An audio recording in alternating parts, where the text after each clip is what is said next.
Thank you, Mr. President. How much time do we have left, Mr. President?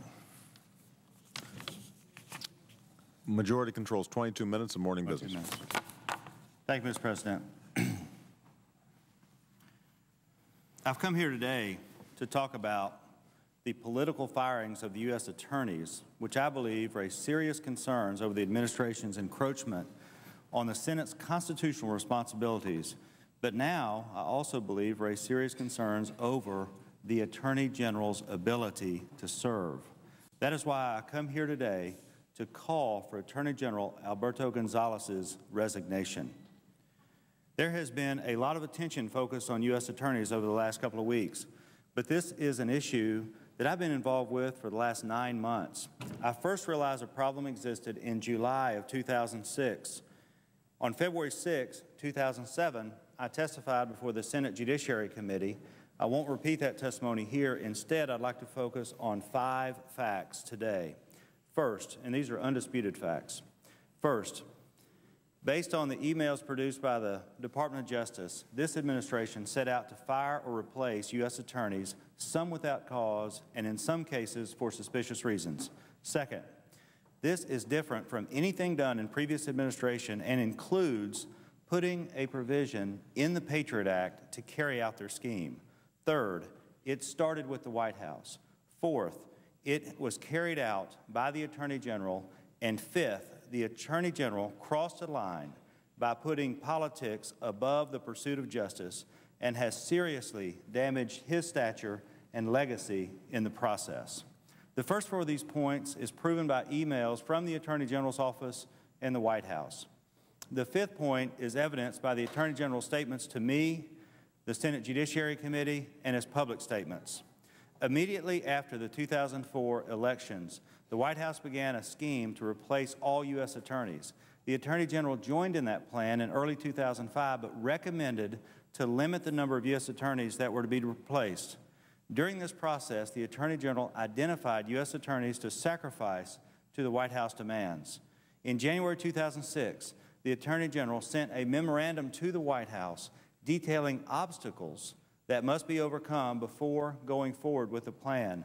One such obstacle was the United States Senate. So, in March 2006, the Attorney General hatched another scheme to get around Senate confirmation. During the Patriot Act reauthorization, the Attorney General, with the apparent purpose of replacing U.S. attorneys, had a provision slipped in during the Senate and House conference to allow the Attorney General indefinite appointment authority.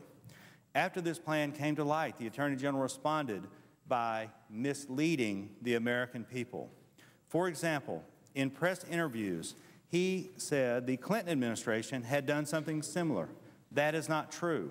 In an Attorney General memorandum dated July 9, 2006, it clearly says that in recent, quote, in recent memory, during the Reagan and Clinton administrations, President Reagan and Clinton did not, and that is underlined, did not seek to remove and replace U.S. attorneys they had appointed whose 4 years tenure had expired, but instead permitted such U.S. attorneys to serve indefinitely under the holdover provision.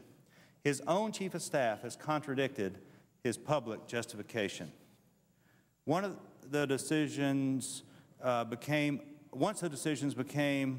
apparent that they were going to push out U.S. attorneys, which, by the way, is the term the Attorney General's office uses in the September 17, 2006 memo to the White House. They're going to push out U.S. attorneys. Those began a clear, precise method to obfuscate and delay the confirmation process by lying to home state senators, including me.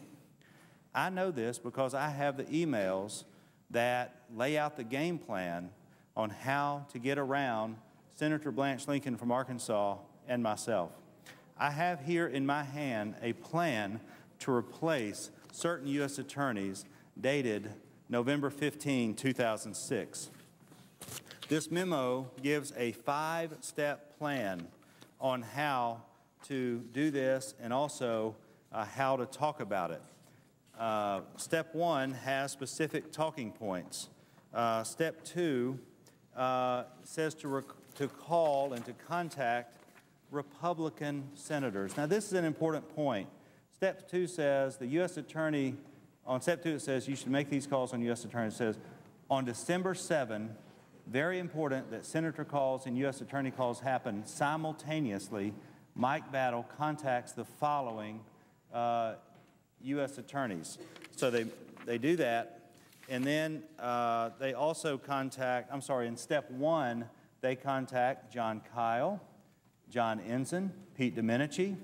And then it says the California political lead, the Michigan political lead, and the Washington political lead. Please notice there are no Democrats that were contacted about this, not even a courtesy call from the White House or the Justice Department. Only calls made to Republicans. And if there's not a Democratic senator in that state, it just says to the state's political lead.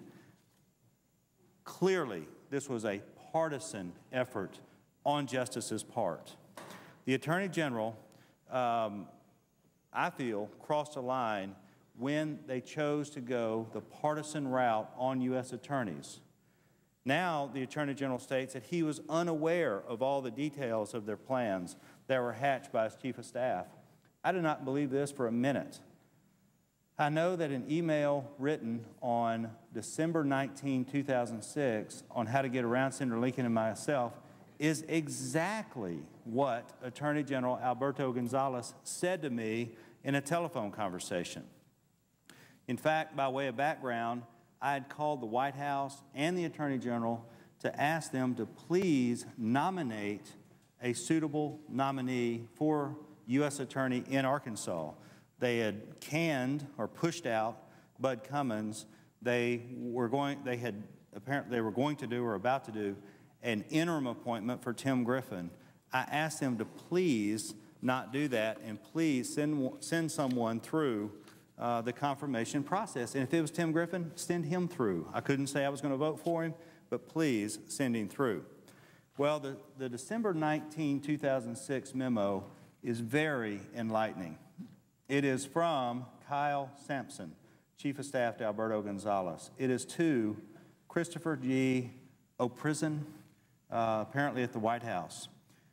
It says, my thoughts, again, this is from the Chief of Staff of the Attorney General. My thoughts, 1, I think we should gum this to death. Ask the senators, and they're talking about Senator Lincoln and myself, ask the senators to give Tim a chance, meet with him, give him some time in office to see how he performs, etc. If they ultimately say, no, never,